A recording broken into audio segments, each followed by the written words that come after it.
오늘은 특별히 이 금요 비전 집회가 성금요일과 이렇게 겹쳐져 있습니다.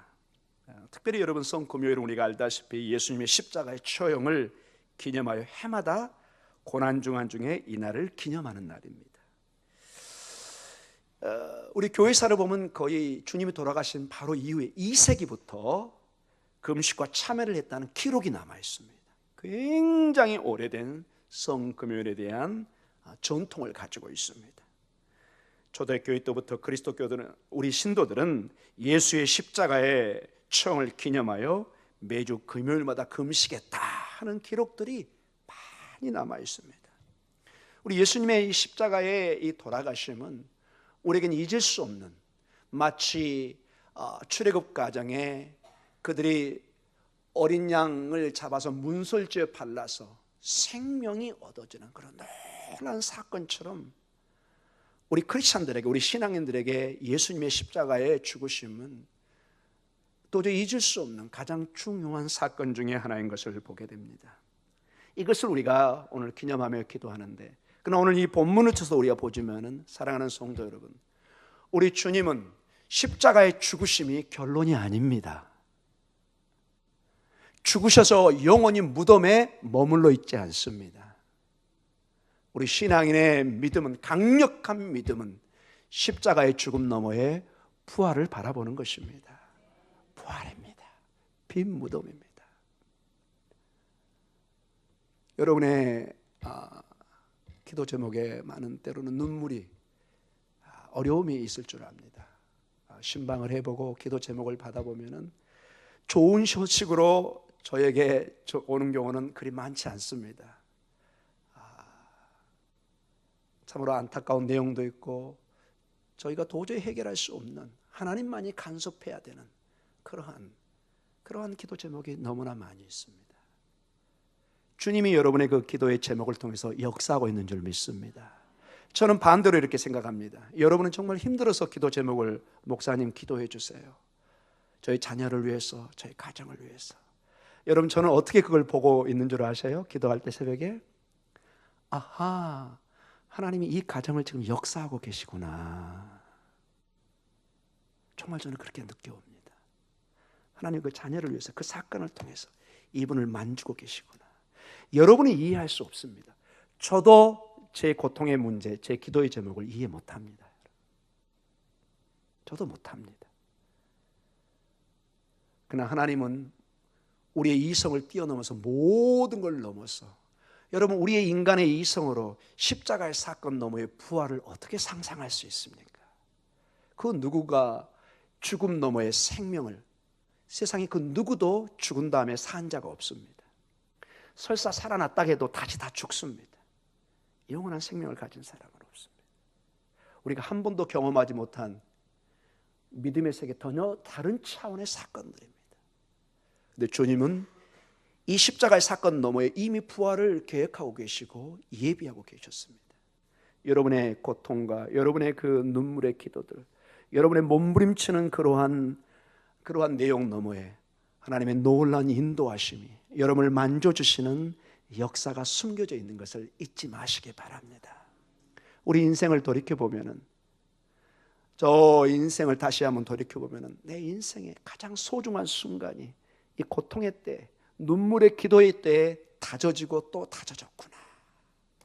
내 신앙이 그때 깊은 뿌리를 내렸구나 하는 것을 느끼실 것입니다. 저 같은 경우도 결정적으로 제 신앙의 뿌리가 내려지고 준비한 것이 제가 폐결핵으로 죽어갈 때였습니다. 그때는 제가 이해를 못했습니다. 정말로 저는 불만이 많았습니다. 좀 부끄러운 얘기지만 제 막 집안에 막 기물도 막 부셔버리고 막 그랬었습니다. 여러분, 제가 그렇게 안 보이죠, 여러분? 이게 막 화가 나면요, 막 집에 막 집기를 집어 던져버리고, 막 엄마 아버지가 조금만 싸우는 소리가 들려도 막 왜 그러지 하면서 그냥 막 갑자기 제가 막, 이게 제가 컨트롤이 안 돼요, 통제가. 막 뭘 집어 던져버리는 거예요. 막. 놀래죠. 우리 막내가 한 번도 이런 아이가 아닌데. 죄송하지만 저는 소위 말해서 모범생으로 컸습니다. 여러분, 굉장히 또 자랑 같네요, 여러분. 예. 근데 모범생이 이렇게 변할 수가 있습니다. 거의 우리 막내는 말썽을 안 피운다고 생각해요. 그냥 공부만 하고 열심히 그냥 사는 아이로 여겨졌는데 갑자기 그냥 괴물처럼 변해버리는 거죠. 제 처신이, 제 삶의 현장이 너무 처참한 거예요. 너무 창피하고 받아들일 수가 없는 거죠. 어찌 이 젊은 나이에, 피가 끓는 이 나이에 하나님이 이게 질병으로 꽉 감옥처럼 나를 가두시는가. 도저히 제가 막 일어설 수 없는 건강의 상태가 되니까 나중에는 심지어 제가 나무젓가락 하나를 듣는 것도 허리에 통증을 느낄 정도로 제가 심한 고통을 느꼈습니다. 조금만 기침을 해도 제 가슴에 막 이 폐가 찢어지는 느낌을 느끼는, 나는 이제 죽는구나 이러다가. 얼마나 여러분 하나님을 원망했겠습니까? 솔직하게 고백합니다. 시편에 나와 있는 그 원망의 기도가 다 제가 한번 했던 내용들입니다. 여러분도 그런 경험이 있을 것입니다. 근데 우리 주님은 그걸 다 받아주시고 그 몸부림치는 가운데 솔직한 제 마음을 받아주시면서 하루, 이틀, 사흘, 나흘, 여러분이 멈추지 않게 하면 계속 쉽니다, 여러분. 시간이 지나고 보니까 그때 그 신음하던 장소가 정말로 제가 믿음의 뿌리를 내리는 순간이었던 것을, 그때 이제 영적인 어떤 근육을 키우고 있었던 것을 보게 됩니다. 그래서 그런 그 고통 속에서 웬만한 고통이 와도 참아낼 수 있는, 그래 인생은 믿음의 사람들도 광야에 폭풍우가 있다는 거, 믿음의 사람은 항상 하나님의 즐거운 일만 우리에게 주어지지 않는다는 거, 때로는 눈물의 과정도 있고 고통의 과정도 있고 예상치 않은 일들이 있지만 반드시 하나님은, 반드시 심지어는 죽음 너머에서까지 하나님의 생명의 계획이 있다는 것을 지금 나는 당장 이해하지 못하지만 나중에 하나님이 하나하나 설명하실 것입니다. 사랑하는 딸아, 사랑하는 아들아, 그때 네가 그렇게 몸부림쳤는데 이런 이유 때문에 내가 그 일을 너에게 허락했단다. 아, 주님 그러셨군요. 주님 그러셨군요. 저는 미처 몰랐습니다. 오늘 이 밤에 여러분의 기도 속에 주님의 그 마음을 이해하는, 정말로 여러분이 주님을 신뢰한다면 그것을 부모의 마음으로 한번 돌려서 생각해 보시기 바랍니다. 정말로 자녀를 사랑하는 마음이 있다면, 엄마 아버지라면, 할머니라면, 할아버지라면 내 사랑하는 아들 딸을 위해서, 내 손주를 위해서 어떤 마음을 품고 있을까 한번 상상해 보시기 바랍니다. 모든 것을 합력하여 선을 이룰 그런 자세로 접근하고 있는 것입니다. 항상 좋은 것을 주기를 원합니다. 내 입에 있는 것을 빼서라도 내가 안 먹고 차라리 내 아들 딸에게, 내 손주에게, 손녀에게 주려고 하는 그 마음인 것입니다. 오늘 이 본문은 다윗의 시편으로 나와 있습니다. 다윗이 고통 가운데 기도했던 내용들입니다. 근데 사실 이 다윗의 고백은 바벨론의 포로 상태와 그 다음에 페르시아의 그 포로 상태 속에서 그 하나님의 약속이 아직 성취되지 않는, 독립되지 않는 그 상태 속에서 이 다윗의 고통의 이 기도를 이 정말 포로기에 있는 많은 하나님의 백성들이 눈물로 기도했던, 눈물로 이 기도를 잡고 그들의 고통을 호소했던 그 순간인 것을 우리는 역사를 통해서 압니다. 얼마나 이 내용을 그들이 붙잡고 기도를 했던지. 자, 현실적으로 하나님의 구원을 압니다. 구원의 역사를 경험했던 걸 과거에 통해서 압니다. 하나님이 절대적인 주권을 가지고 있는 것도 압니다. 하나님의 놀라운 역사도 알아요. 경험 속에서. 또 경험 나도 했어요. 그런데 지금 나에게 비바람이 치는 현실이 부딪혔을 때 그 모든 것이 잊혀지고 지금 어려움만 나에게 다가옵니다. 어려움만. 제가 이러한 말씀을 준비하다 가장 제가 공포스러웠던 것을 한번 생각해 보니까, 그 아팠을 수도 있었지만은 제가 방학이 돼서 시골에 내려갔는데 마침 그때 태풍이 불었어요.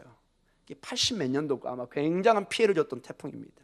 여러분, 제가 그때 어떤 경험을 한 줄 아십니까? 저희 집이 이렇게 슬레트 집으로 이렇게 시골 전형적인 집 있잖아요. 집이 있는데 막 바람이 몰려와요. 막 소식이 오고 뭔가 막 조용한데 막 엄습해 오는 뭐가 오는 것 같아요. 막 이제 공포 가운데 기도했는데 정말 바람이 막 세게 다가와요. 그러더니 뭐가 휑 하니 그냥 없어져 버려요. 뭐가 없어졌을까요? 어떻게 아세요? 여러분, 문자적으로 지붕 전체가 그대로 날아가 버렸어요. 저는 이제 아무래도 이제 기도하면서 주여 하다가 뭔가 이상해서 이렇게 봤더니 하늘이 훤해요. 나중에 왈 봤더니 한 30m인가 40m 정도 날아가 버렸어요. 이게 저쪽으로. 덕분에 나라에서 집을 다시 지어줬습니다. 할렐루야. 근데 너무 감사한 게 바람만 불고 이상하게 그때 비가 안 내렸어요. 비가 내렸으면 다 가구가 젖었을 텐데 여러분, 놀랍게도 그걸 제가 감사하고 있더라고요. 주님, 그래도 감사하네요. 그때 제가 느꼈던 그런 느낌입니다. 그 공포감에 제가 느끼는, 그러니까 하나님의 구원을 분명히 알지만은 현실에 닥치는 어려움 속에 그 불안한 마음, 하나님은 어디 계실까? 하나님이 살아계시다면 지금 나에게 왜 역사하지 않을까? 다시 의문이 되는, 이게 정직한 우리의 모습이라는 것입니다. 그래서 여러분, 신앙 안의 의심은 불신앙이 아닙니다. 여러분, 되게 뭐 하나님에 대해서 이상한 질문하고 그러면 저 사람 믿음 없다 막 이러는데 아닙니다. 여러분, 오히려 믿음 있는 사람이 질문을 하는 것입니다. 하나님, 어제 과거에 역사했던 그 하나님이 지금은 어디 계십니까? 사랑하는 성도 여러분, 여러분의 때로는 눈물의 기도 속에 물으시기 바랍니다. 주님, 지금 어디 계십니까? 주님, 어디에 계십니까? 주님 어느 날 말씀하실 것입니다. 사랑하는 딸아, 아들아, 내가 여기 있다. 여러분, 그래서 우리 이 구약 이 시편을 배울 때 중요한 것을 하나 배웁니다. 여러분, 주님의 침묵도 응답의 한 방법입니다. 주님이 침묵하신 걸 우리는 무응답으로 생각하는데 그렇지 않아요. 중요한 하나님의 응답의 한 방법이 때로는 하나님이 침묵하세요. 보고만 계세요. 눈물을 흘리면서. 근데 우리는 그걸 잘 모르죠. 우리가 눈물 흘릴 때 우리 주님은 피눈물을 흘리고 계십니다. 우리가 그걸 어떻게 알 수 있죠? 여러분, 시편이나 선지서를 읽어보면 예레미야나 이 선지자를 보면 눈물의 선지자입니다. 정말 그 나라의 패망을 보면서 정말 그 피눈물이 나도 기도하는 그들의 모습을 봅니다. 그 애가를 봅니다. 여러분, 그게 사실은 주님의 눈물의 기도인 것입니다. 자기 백성을 향한. 우리 예수님도 뭐 하셨죠? 때때로는 우셨습니다. 와, 저는 그런 장면을 보면서 깜짝 놀라죠. 아, 하나님도 우시는구나. 우리가 운다는 것이 이게 우리 인간만이 있는 내용이 아니라 하나님의 속성 속에 뭐가 있다고요? 울음이 들어가 있습니다. 여러분, 때로는 기도하면서 마음껏 우시기 바랍니다. 하나님 앞에 우는 것은 창피한 게 아닙니다. 우리 잠깐 이 본문을 좀 살펴보면서 가장 중요한 내용을 우리가 도전을 좀 받도록 하겠습니다. 이 시편 9편 1절에서 6절은 하나님께서 악인을 심판하심에 감사하는 기도를 드립니다. 하나님이 우리에게 어려움을 주셨지만 이것을 심판하는, 우리 1절에서 한번 6절까지 다시 한번 읽어볼까요? 내가 전심으로 여호와께 감사하며 주의 모든 기이할 일들을 전하리이다. 내가 주를 기뻐하고 즐거워하며 지존하신 주의 이름을 찬송하리니 내 원수들이 물러갈 때 주 앞에서 넘어져 망함이니이다. 주께서 나의 의와 송사를 변호하셨으며 보좌에 앉으사 의롭게 심판하셨나이다. 이방 나라들을 책망하시고 악인을 멸하시며 그들의 이름을 영원히 지우셨나이다. 원수가 끊어져 영원히 멸망하였사오니 주께서 무너뜨린 성읍들을 기억할 수 없나이다. 하나님이 반드시 우리의 적들을 심판하십니다. 반드시 이것이 육신적인 적들일 수도 있고 영적인 마귀의 꾀계일 수도 있습니다. 하나님은 언젠가 반드시 심판하십니다. 여러분, 그것을 감사하시기 바랍니다. 우리의 기도에 맞설 수 있는 사람은 없습니다. 우리가 하나님 앞에 정당한 기도라면은 하나님 반드시 그 기도를 응답해 주시는 역사를 보게 됩니다. 그리고 7절에서 12절은 하나님께서 압제하는 자를, 그들을 심판하는 것을 그들을 반드시 기억하고 있다는 것입니다. 그래서 여러분과 제가 할 일은 기도하는 것입니다. 우리가 복수하는 것이 아니라 정말로 우리의 사정을 하나님 앞에 내어놓고 기도하는 모습인 것을 보게 됩니다. 우리 7절에서 12절 한번 읽어보겠습니다. 여호와께서 영원히 앉으시며 심판을 위하여 보좌를 준비하셨도다. 공의로 세계를 심판하시며 정직으로 만민에게 판결을 내리시리로다. 여호와는 압제를 당하는 자의 요새이시요 환난 때의 요새이시로다. 여호와여, 주의 이름을 아는 자는 주를 의지하오리니 이는 주를 찾는 자들을 버리지 아니하심이니이다. 너희는 시온에 계신 여호와를 찬송하며 그의 행사를 백성 중에 선포할지어다. 피 흘림을 신문하시는 이가 그들을 기억하시며 가난한 자의 부르짖음을 잊지 아니하시는도다. 아멘. 그리고 13절에서 20절은 하나님께서 구원해 주실 걸 간구하며 정의를 위해서 부르짖는 그러한 내용으로 오늘 본문이 끝납니다. 우리 13절에서 20절까지 읽습니다. 여호와여, 내게 은혜를 베푸소서. 나를 사망의 문에서 일으키시는 주여, 나를 미워하는 자에게서 받는 나의 고통을 보소서. 그리하시면 내가 주의 찬송을 다 전할 것이요 딸 시온의 문에서 주의 구원을 기뻐하리이다. 이방 나라들은 자기가 판 웅덩이에 빠지며 자기가 숨긴 그물에 자기 발이 걸렸도다.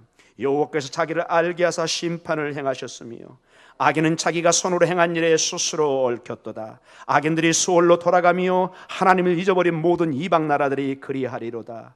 궁핍한 자가 항상 잊어버림을 당하지 아니하며 가난한 자들이 영원히 실망하지 아니하리로다. 여호와여, 일어나사 인생으로 승리를 얻지 못하게 하시며 이방 나라들이 주 앞에서 심판을 받게 하소서. 여호와여, 그들을 두렵게 하시며 이방 나라들이 자기는 인생뿐인 줄 알게 하소서. 아멘. 아멘. 자, 이제 결론적으로 말씀을 마치면서 기도를 좀 하도록 하겠습니다. 여러분, 오늘 이 시편 9편과 10편이 같은 하나의 찬양으로 되게 받아들인다고 제가 말씀을 드렸습니다. 근데 이 시편 9편과 10편을 보면은 그리고 9편 안에도 긴장감이 있습니다. 우리 시편 9편 1절과 2절에 구원의 확신에 대한 찬양이 있습니다. 우리 1절과 2절을 다시 한 번만 읽어보겠습니다. 1절 2절입니다. 9편. 내가 전심으로 여호와께 감사하며 주의 모든 기이한 일들을 전하리이다. 내가 주를 기뻐하고 즐거워하며 지존하신 주의 이름을 찬송하리니. 전심으로 찬양합니다. 주의 기이한 일을 전하고 주를 기뻐하고 주의 이름을 찬송합니다. 큰 확신 가운데 있습니다. 그 누구도 무너뜨릴 수 없는 담대한 찬양과 확신이 있습니다. 우리 신앙인은 때로는 이것이 강력하게 필요합니다. 그리고 이게 우리의 삶의 한 모습입니다. 신앙인의. 그런데 여러분, 시편 10편 1절을 보면은 동일하게 보는 그 시편 내용 안에 이런 시편 기자의 다윗의 고백이 있습니다. 우리 같이 읽도록 하겠습니다. 여호와여, 어찌하여 멀리 서시며 어찌하여 환난 때에 숨으시나이까. 자, 우리 신앙 안에는 이게 동시에 두 가지 모습이 있을 수 있다는 것입니다. 큰 구원의 확신과 그 구원의 확신 속에 찬양하는 담대한 우리의 모습이 있는가 하면은 어떨 때는 하나님 어찌하여 멀리 계시며 어찌하여 환난 때에 숨으시나이까. 하나님 어디 계십니까? 이러한 모습이 동시에 우리 안에 신앙인의 모습이라니. 이 둘은 여러분 서로 모순되는 게 아닙니다. 우리의 삶에 고스란히 남아있는 양면의 모습이 이 확신의 모습과 이러한 하나님에 대한 때로는 의심의 모습, 당황해하는 모습이 그대로 있는 것을 보게 됩니다. 여러분이 만약에 오늘 그러한 마음 상태가 양쪽에 있다면 이 기도의 모델은 우리에게 좋은 기도의 모델이 될 수 있습니다. 항상 그 사람은 확신에 차 있고 항상 아멘 할렐루야하고 그렇지 않다는 것입니다. 그럴 수도 있지만은 대부분의 우리의 정상적인 신앙인들은 인생을 살다 보면은 이러한 기쁨의 확신의 찬양의 순간이 있는가 하면은 깊은 사망의 음침한 골짜기를 걸어가는 그런 순간도 반드시 우리에게 다가오는 것을 보게 됩니다. 이것이 여러분 이상하게 보지 말고 정상적인 이 땅의 삶에 주어지는 양면의 한 동전의 양면처럼 우리에게 주어지는 모습인 것을 잊지 마시기 바랍니다. 이것이 오늘 본문이 가르쳐준 중요한 도전의 과정입니다.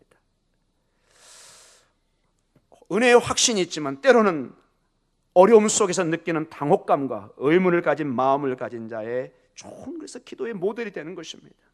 신앙의 사람들은 한 번도 하나님의 그 주권을, 하나님의 통치를 믿어 의심치 않습니다.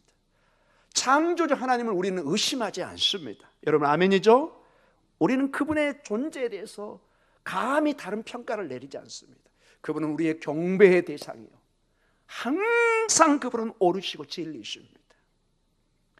그러나 계속되는 어려움과 고난이 다가올 때 하나님이 아니라 우리 자신이 느끼는 것이 무엇이냐?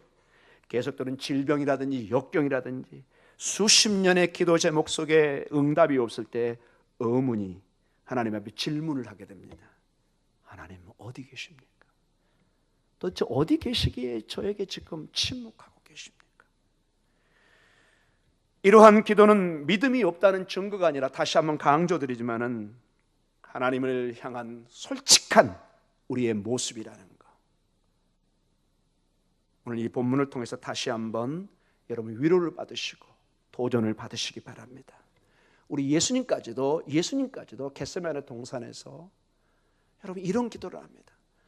하나님 아버지, 할 수만 있으면 이 잔을 내게서 옮기시옵소서. 그러나 내 뜻대로 마옵시고 아버지 뜻대로 하옵소서. 그리고 이런 기도를 거의 마지막에 합니다. 라마 라마 사박다니, 아버지 어찌하여 나를 버리시나이까. 아마 예수님의 경험에 단 한 번도 아버지 하나님으로부터 버림받은 그런 일이 없었을 것입니다. 깊은 하나님의 구원의 계획 속에 사실은 지금 보니까 여러분과 저를 위해서 당신의 가장 귀한 아들을 십자가에 버리시는, 그게 버리는 거거든요. 신명기 21장 23절에는 나무에 달린 자가 하나님의 저주를 받은 자라고 명시되어 있습니다. 저주를 내는 거예요. 저주를, 자기 아들을. 누구를 위해서요?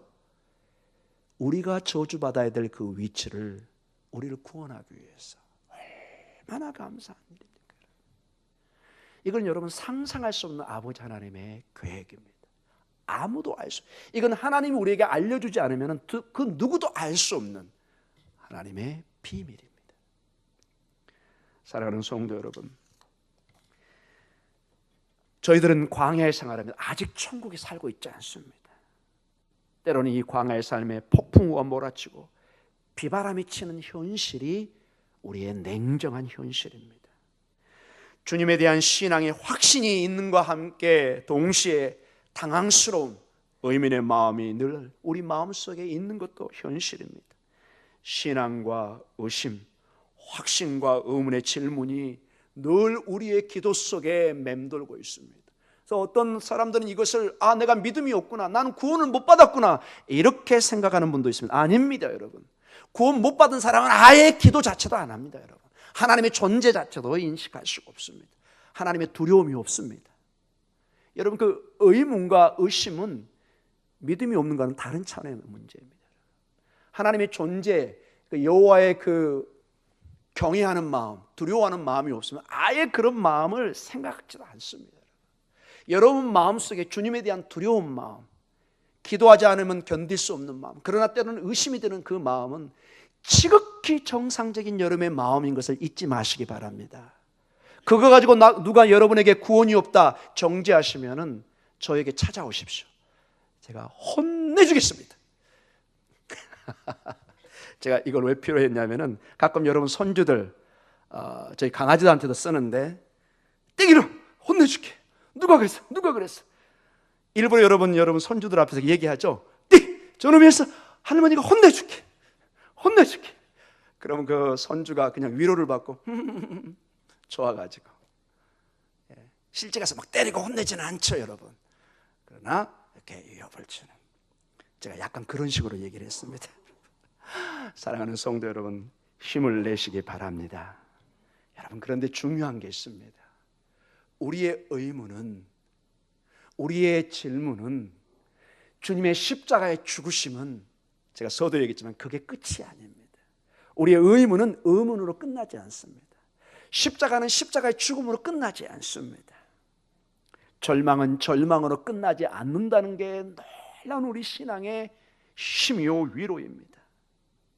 오늘 본문을 통해서 보니까 하나님은 성도들을 통해서 하나님의 백성들이 확신과 찬양으로 나아가는 것을 보게 됩니다. 특별히 여러분, 시편 9편 9절과 10절을 이렇게 얘기합니다. 시편 기자는 9절과 10절입니다. 같이 읽어볼까요? 9편의 9절과 10절입니다.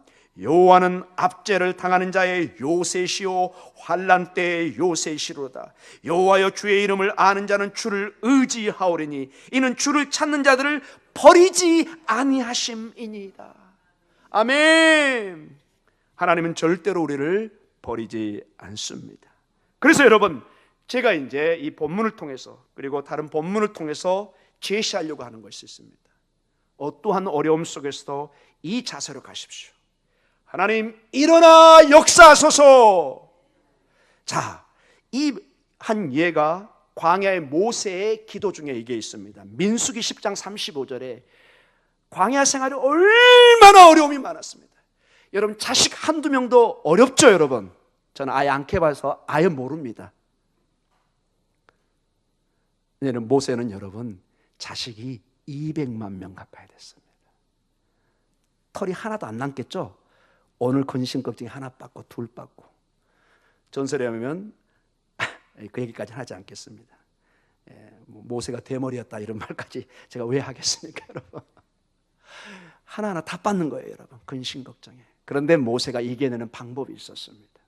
민수기 10장 35절에 놀란 기도의 모습이 있습니다. 같이 한번 읽어볼까요? 꾀가 떠날 때는 모세가 말하되 여호와여, 일어나사 두의 대적들을 흩으시고 주를 미워하는 자가 주 앞에서 도망하게 하소서 하였고. 아멘. Rise up, my Lord. 하나님, 일어나소서. 하나님, 침묵하지 마시고 일어나 나의 대적과 싸워주시옵소서. 이 기도를 하시기 바랍니다. 모세가 우리에게 기도의 모험을 주셨습니다. 하나님, 과거에 출애굽 과정에 애굽을 물리쳤던 하나님, 홍해를 가르쳤던 하나님, 이제 일어나 역사해 주시옵소서. 모세의 기도는 오늘 우리의 기도입니다. 시편 9편 19절에 이런 말씀이 나와 있습니다. 그 본문, 일어나 여호와여 일어나서, 그것만 읽어보겠습니다. 시편 9편 19편 뭐라고 나와 있죠? 여호와여 일어나소서. 시편 12절에 뭐라고 되어 있죠? 시편 12절 같이 한번 읽어볼까요? 12절 여호와여 일어나소서. 아멘. 9편과 10편은 같은 한 본문이라고 제가 얘기했습니다. 중간에 그 어려움 속에서 강력한 기도의 동기를 주는데, 그의 마지막 기도는 여호와여 일어나소서. Rise up, my Lord. 일어나소서. 확신에 찬 기도로 나아가고 있습니다. 사랑하는 성도 여러분, 성금요일에 십자가에 달린 죽음의 예수님을 우리가 슬퍼하는 것이 아니라, 물론 그것도 묵상하지만은 우리가 이 성금요일을 묵상하는 것은 반드시 주일 새벽에 부활하신 주님을 보기 때문에 오늘 십자가의 이 의미가 있는 줄 믿습니다. 사랑하는 성도 여러분, 우리는 반드시 죽음에서 일어나신 주님을 바라볼 것입니다. 여러분의 절망과 눈물을 딛고 일어서서 하나님의 부활의 영광을 선포하는 날이 있을 줄 믿습니다. 주님께서 일어나셔서 부활의 권능을 우리에게 주셨습니다. 이 시간 기도 가운데 그 부활의 권능을 우리에게 행사하도록, 선포하도록 우리에게 도전하고 있습니다. 그게 모든 사도 바울의 가르침입니다. 한마디로 사도 바울의 가르침은 뭐냐? 사랑하는 교회들이여, 부활의 권능이 너희들에게 있으니 그 권능을 선포하고 그 권능을 누리라고 말씀하고 있는 것입니다. 여러분의 삶 속에서도 일어나 역사하시는 주님을 바라보며 오늘도 우리 안에 성령을 통해서 우리의 잠자는 영을 깨우시고 우리의 침체된 영혼을 깨우시고 우리의 지치고 상한 심령을 깨우시고 우리의 고통하고 눈물을 흘리는 그 마음을 깨우셔서 부활의 주님을 통해서 치료의 역사가, 고침의 역사가, 회복의 역사가 있을 것을 믿고 나아가는 여러분에게 하나님의 놀라운 그러한 역사가 임할 줄 믿습니다. 우리 이 시간에 함께 기도하는 시간을 갖도록 하겠습니다.